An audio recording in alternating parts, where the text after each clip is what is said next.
नमस्कार मित्रों, एक बार पुनः आप सभी का स्वागत है। हमने आपसे पहले के कुछ वीडियोज में कविवर बिहारी जी के बारे में अध्ययन किया है, उनके दोहों का विश्लेषण किया है, उनकी समीक्षा की है। आज हम उसी क्रम में आगे के कुछ महत्वपूर्ण श्रृंगार से संबंधित, भक्ति से संबंधित तथा नीति से संबंधित दोहों का अध्ययन करेंगे, उन दोहों की समीक्षा करेंगे। वैसे बिहारी जी को विविध विषयों का ज्ञान था और उस ज्ञान को अपने दोहों के माध्यम से उन्होंने हमारे सामने प्रस्तुत किया।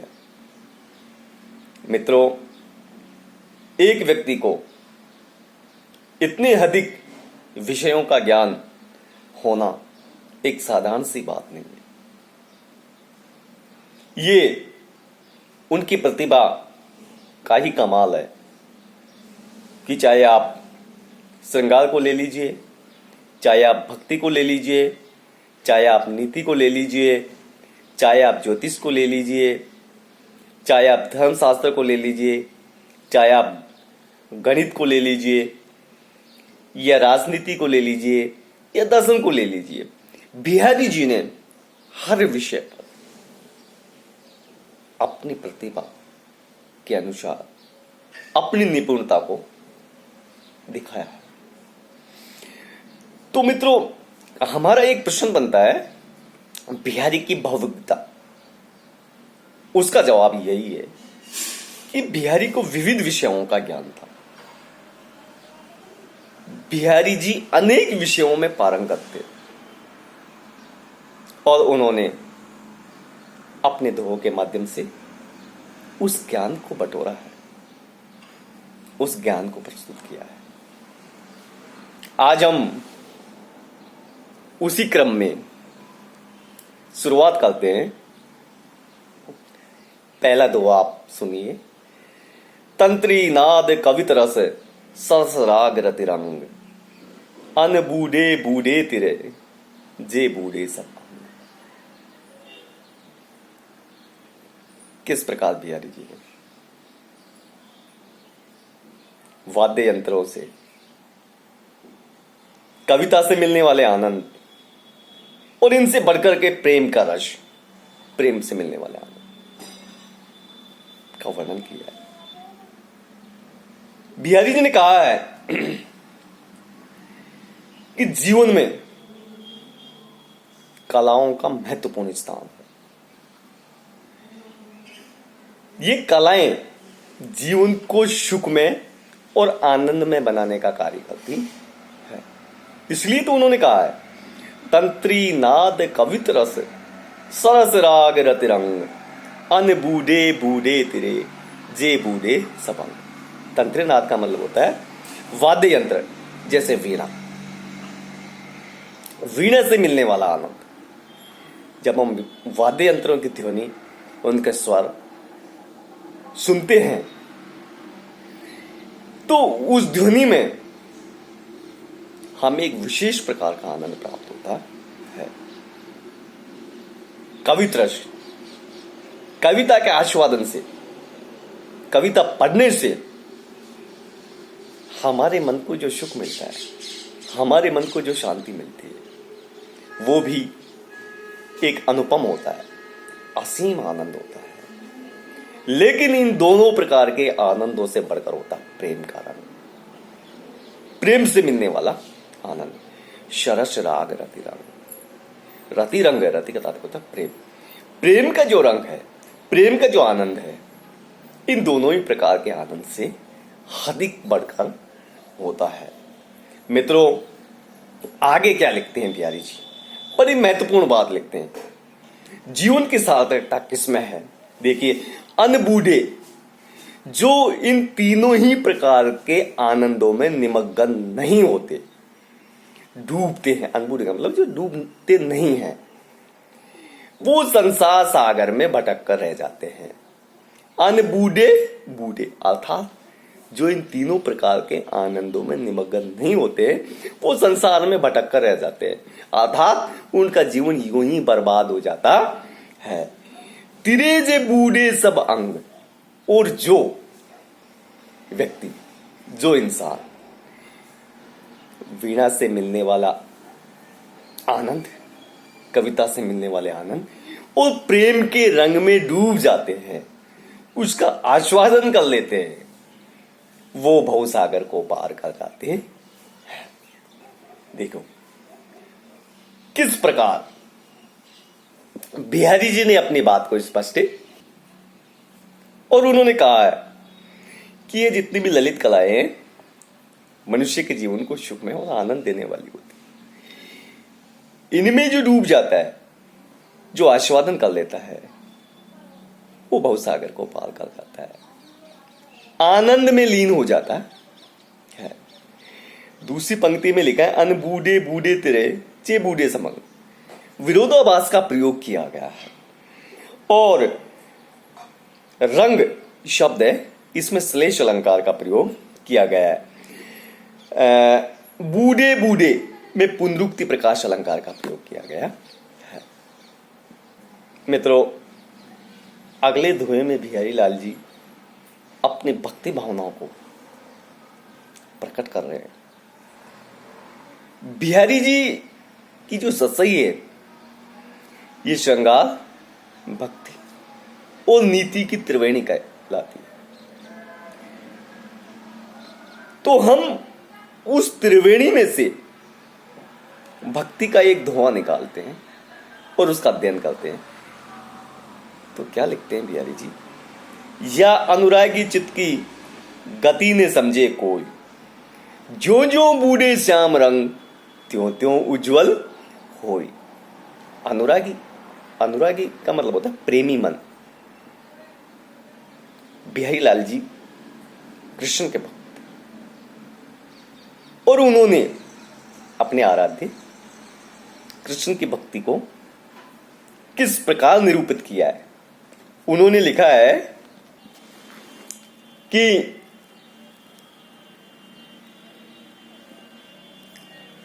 इस अनुरागी मन का, इस प्रेमी मन की गति को कोई नहीं पहचान सकता, कोई नहीं समझ सकता। उनकी के अंदर अपने आराध्य के प्रति अनन्य भक्ति भाव दृष्टव्य। बिहारी लाल जी कहते हैं कि या अनुरागी चित्त की गति ने समझे कोई, कि इस अनुराग पूर्ण हृदय, चित्त का मतलब होता है हृदय की गति को कोई नहीं समझ सकता है। ये जैसे जैसे श्याम रंग, श्याम का मतलब होता है सांवला, और ये सांवले से मतलब होता है जैसे जैसे ये कृष्ण के अनुराग में, कृष्ण की भक्ति में लीन होता है, रमता है, डूबता है, ये वैसे वैसे ही निर्मल और पवित्र होता जाता है। देखिए, श्याम रंग होना, पवित्र होना, किस प्रकार विरोधाभास का बिहारी जी ने प्रयोग किया है। क्योंकि यहां बिहारी जी ने लिखा है कि जो जो बूढ़े श्याम रंग त्यों त्यों उज्जवल है। जैसे जैसे ये मन श्याम के रंग में, श्याम की भक्ति में लगेगा, वैसे वैसे निर्मल और पवित्र होता जाएगा। बड़ी विचित्र बात है कि ये अनुरागी मन कृष्ण के प्रेम में डूब करके और भी अधिक पवित्र बन जाता है। ये बिहारी जी की विशेषता है कि अपनी बात को उन्होंने किस प्रकार व्यक्त किया है। वैसे परंपरा की दृष्टि से देखा जाए तो अनुराग का रंग लाल माना जाता है मित्रों, परंतु यहां बिहारी जी ने किस प्रकार का श्याम रंग माना। उस श्याम रंग में जैसे जैसे मन डूबता है, वैसे वैसे ही निर्मल होता जाता है। ये चमत्कारी बात कहना बिहारी जी की बूते की बात है, और उन्होंने अपनी भावना को, अपनी भक्ति की अनन्य भावनाओं को इस प्रकार से व्यक्त किया है। पुनरुक्ति प्रकाश, विरोधाभास उस सलेश अलंकारों का प्रयोग किया है। आगे बिहारी जी अगले दोहे में क्या लिखते हैं? तज तीरथ हरि राधिका तन दुति करे अनुराग, जिही ब्रज केल निकंज मग, पग पग होत प्रयाग। देखिए, कृष्ण और राधा के शरीर की कांति से ही प्रेम करने की प्रेरणा देते हुए कहते हैं कि सारे तीर्थ स्थानों को त्याग करके इन्हीं के शरीर की कांति में, इन्हीं के शरीर की आभा में अपने मन को लगाओ। क्योंकि सारे तीर्थ, या यूं कहा जा सकता है प्रयागराज तो यही है जहां इन्होंने केली की, जहां इन्होंने क्रीड़ा की।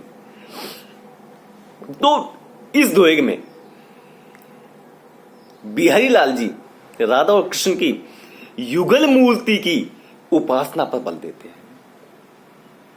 किसी भी तीर्थ स्थान पर जाने की आवश्यकता नहीं समझते हैं।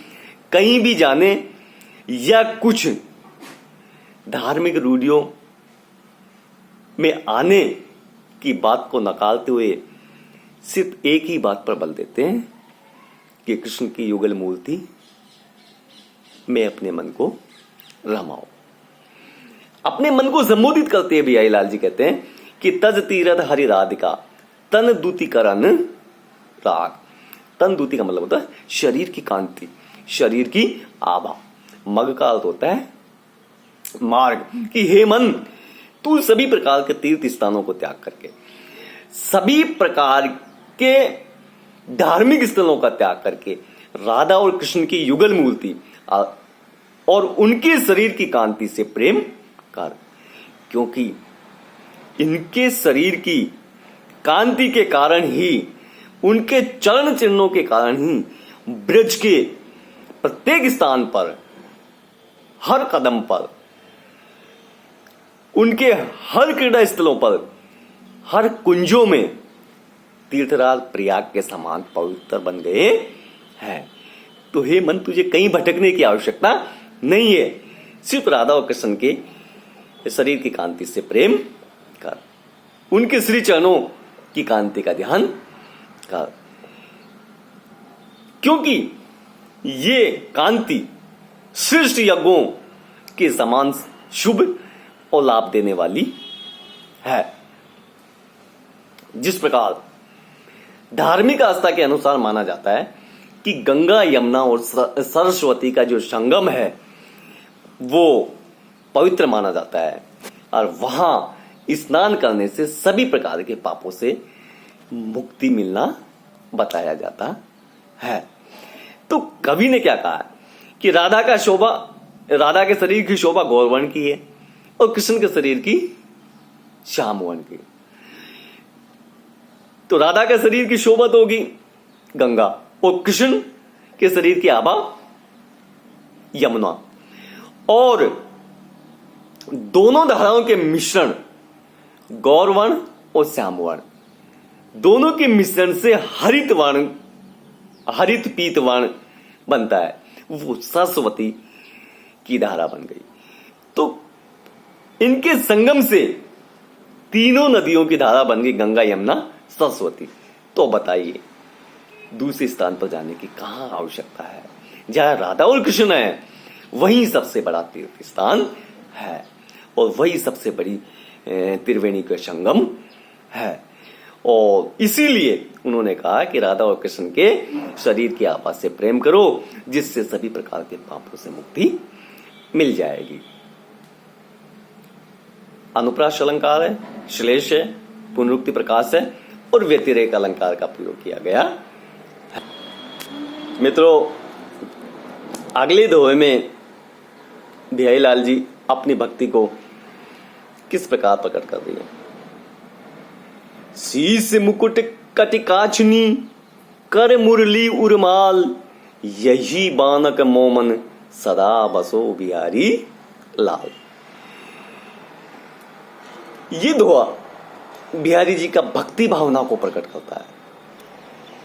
उन्होंने अपने आराध्य कृष्ण गोपाल के रूप को अपने मन में, अपने हृदय में बसाने का वर्णन किया गया है।